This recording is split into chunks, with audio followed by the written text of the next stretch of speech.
ഇന്ന് ഹമാസിൻ്റെ അന്ത്യകൂദാശ ട്രംപ് പറയുന്നതാണ്. ഇന്നാണ്, അതായത് ശനിയാഴ്ച, ഈ ദിവസം അവസാനിക്കുന്നതിന് മുൻപ് എല്ലാ ബന്ദികളെയും വിട്ട് നൽകിയില്ല എങ്കിൽ ഹമാസ് എന്ന് പറയുന്ന ഒരു വിഭാഗം തന്നെ ഈ ലോകത്തുണ്ടാവില്ല. ഞങ്ങൾ ഇറങ്ങി എല്ലാത്തിനെയും നിരത്തിക്കളയും, വെടിനിർത്തൽ കരാർ ലംഘിക്കും, അതിൻ്റെ ലംഘനത്തിന് ആഹ്വാനം കൊടുക്കും. ട്രംപിൻ്റെ ഈ ഒരു നിലപാടിൽ ഹമാസ് വിറയ്ക്കും, പശ്ചിമേഷ്യ വിറയ്ക്കും എന്നുള്ള കാര്യത്തിൽ ഒരു സംശയവുമില്ല. എന്തായിരിക്കും പക്ഷേ ട്രംപും ഇസ്രായേൽ ബെഞ്ചമിൻ നെതന്യാഹുവും കൂടി ചേരുമ്പോൾ ഉണ്ടാകാൻ പോകുന്ന ഒരു വലിയ യുദ്ധത്തിൻ്റെ സന്നാഹങ്ങൾ ഒരുക്കിക്കൊണ്ടാണോ ട്രംപ് മുന്നോട്ട് പോകുന്നത്? ട്രംപ് ആഗ്രഹിക്കുന്നത് നടക്കണം എന്ന് ട്രംപിൻ്റെ ഒരു വലിയ നിർബന്ധ ബുദ്ധിയാണ്, ശാഠ്യമാണ്. അങ്ങനെ ശാഠ്യം പുലർത്തുന്നതായിട്ടുള്ള ഭരണാധികാരികൾ അവരെ തീർച്ചയായിട്ടും എതിരാളികൾ സൂക്ഷിക്കേണ്ടതാണ്. കാരണം വർത്തമാനം പറഞ്ഞ് സമയം കളയാനായിട്ട് ട്രംപിന് താല്പര്യമില്ല. ട്രംപ് എന്താണ് ആഗ്രഹിക്കുന്നത് അതാണ് നടക്കേണ്ടത്. അത് നടന്നില്ല എങ്കിൽ അദ്ദേഹത്തിന് ശത്രു സംഹാരം നടത്താനായിട്ട് കഴിയും. കാരണം അത്രമാത്രം ആയുധങ്ങളാണ് അമേരിക്കയുടെ കയ്യിൽ. ലോകം മുഴുവൻ നശിപ്പിക്കാവുന്ന ആയുധങ്ങളുള്ള അമേരിക്ക അതെടുത്ത് പ്രയോഗിക്കാൻ തീരുമാനിച്ചാൽ ഈ ഹമാസ് എന്ന് പറയുന്ന സാധനം, അതായത് ഇസ്രായേലിലെ യുദ്ധം തുടങ്ങുന്ന സമയത്ത് ഇസ്രായേലിൽ നിന്ന് 12,000 ആളുകളെ കശാപ്പ് ചെയ്ത് കുറേ ആളുകളെ ബന്ദികളായി പിടിച്ചുകൊണ്ടുപോയ ഒരു ഭീകര സംഘടനയാണ് ഹമാസ് എന്ന് പറയും. പക്ഷേ ആ ഹമാസിനെ ഇപ്പോഴും പൂർണ്ണമായിട്ടുള്ള രീതിയിൽ പരാജയപ്പെടുത്താനായിട്ട് ഇസ്രായേലിന് കഴിഞ്ഞിട്ടില്ല എന്നുള്ളത് കൊണ്ടാണ് ഇപ്പോഴും വെടിനിർത്തൽ കരാർ ഉണ്ടാക്കിയ സമയത്ത് ബന്ദികളെ ഇവർ പറയുന്നതനുസരിച്ചിട്ട് കൈമാറ്റം ചെയ്തുകൊണ്ടിരിക്കുന്നു. അല്ലെങ്കിൽ ബന്ദികളെ കൈമാറ്റം ചെയ്യേണ്ട കാര്യമില്ല. മൊസാദ് പോലെയുള്ള ലോകത്തെ ഏറ്റവും പ്രഗത്ഭമായിട്ടുള്ള ചാരസംഘടനയ്ക്ക് എവിടെയാണ് ഹമാസ് ഒളിപ്പിച്ചു വെച്ചിരിക്കുന്നതായിട്ടുള്ള ബന്ദികൾ എവിടെയാണ് എന്നെല്ലാം കണ്ടുപിടിക്കാൻ കഴിയേണ്ടതായിരുന്നു. കണ്ടുപിടിക്കാൻ കഴിഞ്ഞിട്ടില്ല എന്നുള്ളത് ഹമാസ് എന്ന് പറയുന്നത് ഒരു അസാധാരണമായിട്ടുള്ള ഭീകരപ്രസ്ഥാനമായിട്ട് തുടരുന്നു എന്നുള്ളതിൻ്റെ ലക്ഷണം കൂടിയാണ്. എന്തായാലും ഈ യുദ്ധത്തിൽ ഗാസ എന്ന് പറയുന്നതായിട്ടുള്ള പ്രദേശം മുഴുവൻ ഇടിച്ചു നിരത്തി അത് കുറച്ച് ചരൽക്കൂമ്പാരായിട്ട് മാറി.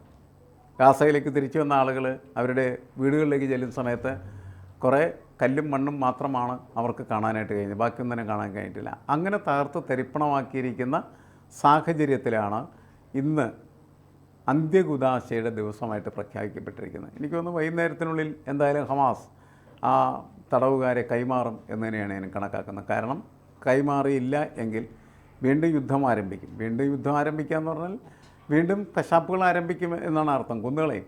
അപ്പോൾ ഇപ്പോൾ തിരിച്ചു വന്നിരിക്കുന്നതായിട്ടുള്ള പാലസ്തീനികളിൽ നിരവധി ആളുകൾ എന്ത് ചെയ്യും, വീണ്ടും മരിച്ചു വീഴാൻ സാധ്യത. 50,000-ലധികം ആളുകൾ മരിച്ചു. അതിനേക്കാൾ കൂടുതൽ ആളുകൾ പരിക്ക് പറ്റി ജീവിക്കുന്നു. ഇത്ര ഭീകരമായിട്ടുള്ള ഒരു മനുഷ്യക്കുരുതിയുടെ പശ്ചാത്തലത്തിൽ വീണ്ടും ബന്ദികളെ മോചിപ്പിച്ചില്ല എങ്കിൽ ഞാൻ തീർക്കും എന്ന് ട്രംപ് പറഞ്ഞാൽ തീർന്നിരിക്കും എന്നുള്ളതാണ്. അത് അവിടെ മാത്രം നിൽക്കാൻ സാധ്യതയില്ല. അത് ഇറാനിലേക്ക് കടന്നു കയറാനുള്ള സാധ്യത വളരെ കൂടുതലാണ്. കാരണം ഇപ്പോഴും ഈ ഹമാസായിട്ട് പ്രവർത്തിക്കുന്നതിൻ്റെ അടിത്തറ എന്ന് പറയുന്നത് ഇറാനാണ് എന്നാണ് കരുതപ്പെടുന്നത്. കാരണം ഇസ്ലാമിക ലോകത്തെ ഒരു കരുത്തറ്റ പട്ടാള ശക്തി എന്ന് പറയുന്നത് ഇപ്പോഴും ഇറാൻ തന്നെയാണ്. ആ ഇറാനെ ഇല്ലാതാക്കൽ അമേരിക്കയുടെ പോളിസിയുടെ ഒരു ഭാഗമായിട്ട് മാറിത്തീരാനായിട്ടുള്ള സാധ്യത കൂടുതലാണ്. അതിൻ്റെ ഒരു പ്രഖ്യാപനം കൂടിയാണ് ഈ ട്രംപിൻ്റെ ഈ ശാഠ്യപ്രഖ്യാപനം എന്നാണ് ഞാൻ മനസ്സിലാക്കുന്നത്. കാരണം ഇത് സംഭവിച്ചില്ലെങ്കിൽ യുദ്ധം തുടരുന്നത് ഇറാനെതിരെയായിരിക്കും. ഇറാനായിരിക്കും അവരെന്ത് ചെയ്യുന്നത്, തീർക്കാൻ പോകുന്നത്. ഇറാഖായിരുന്നു കുറേ കാലങ്ങൾക്ക് മുമ്പ് ഈ ഇസ്ലാമിക ലോകത്തെ ഏറ്റവും ശക്തമായിട്ടുള്ള സൈനിക ശേഷി എന്ന് പറയും. അത് ഇടിച്ചു പൊളിച്ച് അമേരിക്കയുടെ ഒരു പാവ സർക്കാരായിട്ട് അതിനെ മാറ്റി. ഇറാനെയും അങ്ങനെ മാറ്റുന്നതിന് എന്താണ് ഇവർക്ക് ബുദ്ധിമുട്ട്? ഒരു ബുദ്ധിമുട്ടുമില്ല എന്നാണ് നമ്മൾ അകലെ ഇരുന്ന് ഈ കാര്യങ്ങളെ കാണുമ്പോൾ മനസ്സിലാക്കേണ്ടത്.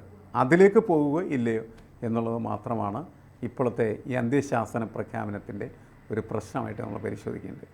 പക്ഷേ ഇപ്പോൾ ഗാസയുടെ ഭരണത്തിന് ഹമാസിനെ ഒഴിവാക്കി പലസ്തീൻ സമിതി എന്ന ഈജിപ്ഷ്യൻ പദ്ധതിക്ക് കൂടുതൽ സ്വീകാര്യത നൽകുകയാണ് ഇസ്രായേലും ട്രംപും ചേർന്നുകൊണ്ട്. മാത്രമല്ല അന്താരാഷ്ട്ര സഹകരണത്തോടെ ഗാസ പുനർനിർമ്മിക്കുക എന്നതാണ് ലക്ഷ്യം. അതായത് ഈ ഹമാസ് എന്ന് പറയുന്ന ഭീകര സംഘത്തെ അല്ലെങ്കിൽ ഭീകര സംഘടനയെ ഒന്നോടെ തുടച്ചു നീക്കുക, അതാണ് ട്രംപ് ലക്ഷ്യമിടുന്നത്. അതായത് ഇന്ത്യയുടെ അതേ നിലപാട് ഇസ്രായേലും ട്രംപും, അതായത് ഭീകരവാദത്തെ വേരോടെ പിഴുതെറിയുക എന്നതാണ് ഇന്ത്യയുടെ നിലപാട്. അതുതന്നെയല്ലേ ട്രംപും ഇസ്രായേലും അല്ലെങ്കിൽ ബെഞ്ചമിൻ നെതന്യാഹുവും ഗാസയിലും നടപ്പിലാക്കാൻ പോകുന്നത്? ഭീകരവാദത്തെയോ ഭീകരപ്രസ്ഥാനത്തെയോ ന്യായീകരിച്ചുകൊണ്ടോ അതിനെ സഹായിച്ചുകൊണ്ടോ ലോകത്തൊരു രാഷ്ട്രത്തിന് നിലനിൽക്കാനായിട്ട് കഴിയില്ല എന്ന് നമുക്ക് വളരെ കൃത്യമായിട്ട് അറിയാവുന്നതാണ്. കാരണം വളരെ സമാധാനപൂർവ്വം ജീവിക്കുന്ന മനുഷ്യരുടെ ഇടക്കാണ് പെട്ടെന്നൊരു മനുഷ്യ ബോംബ് വന്ന് പൊട്ടിത്തകർന്ന് അവിടെ എന്തെങ്കിലും തരത്തിലുള്ള പ്രവർത്തനത്തിൽ ഏർപ്പെട്ടിരിക്കുന്നതായിട്ടുള്ള മനുഷ്യരുടെ ജീവൻ കവർന്നു കൊണ്ടുപോകുന്നു. ചിലപ്പോൾ 100-200 പേര് നിമിഷങ്ങളുള്ളിൽ മരിച്ചു വീണെന്നിരിക്കാം.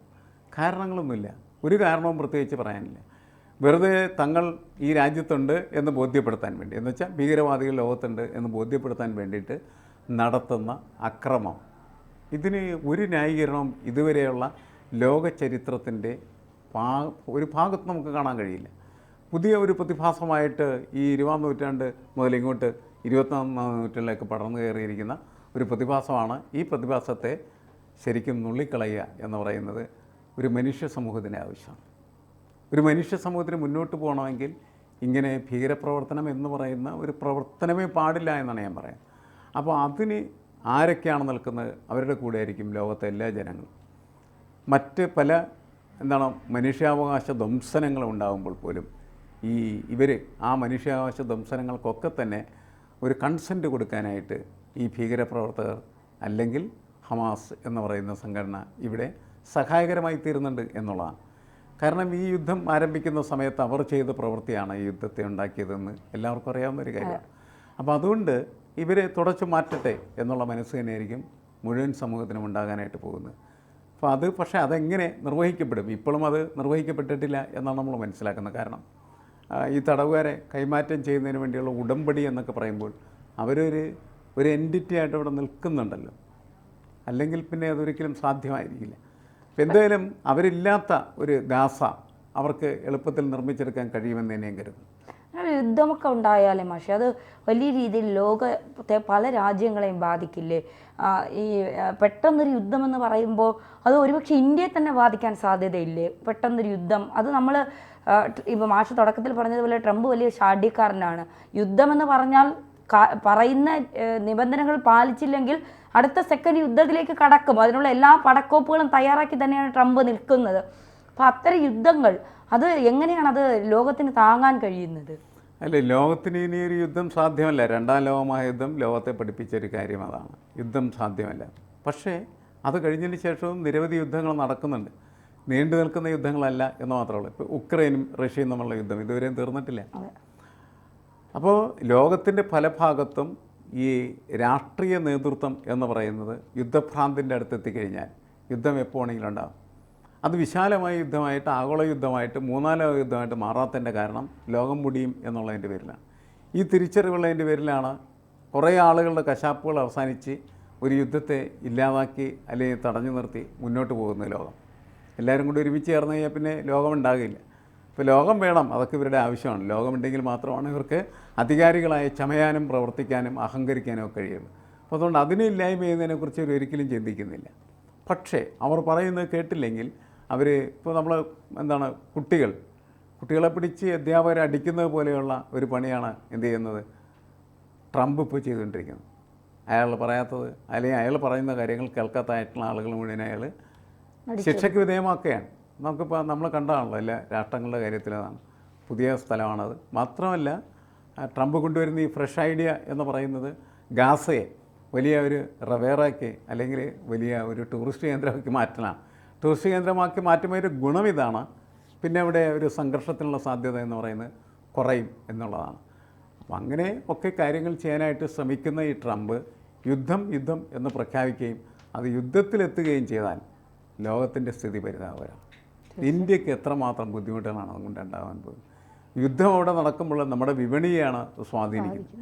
വിപണിയിൽ വിലക്കയറ്റം എന്ന് പറയുന്നത് വലിയ തോതിലുണ്ടാകുന്നു. അത് മുഴുവൻ സാധാരണക്കാരായിട്ടുള്ള മനുഷ്യരുടെ ജീവിതത്തെ ബാധിക്കുന്നു. അവർ കഷ്ടപ്പാടിലും ദുരിതത്തിലുമായി തീരുന്നു. അപ്പം ലോകത്തുള്ള എല്ലാ മനുഷ്യരും പ്രാർത്ഥിക്കുന്നത് യുദ്ധമുണ്ടാകരുത് എന്നാണ്.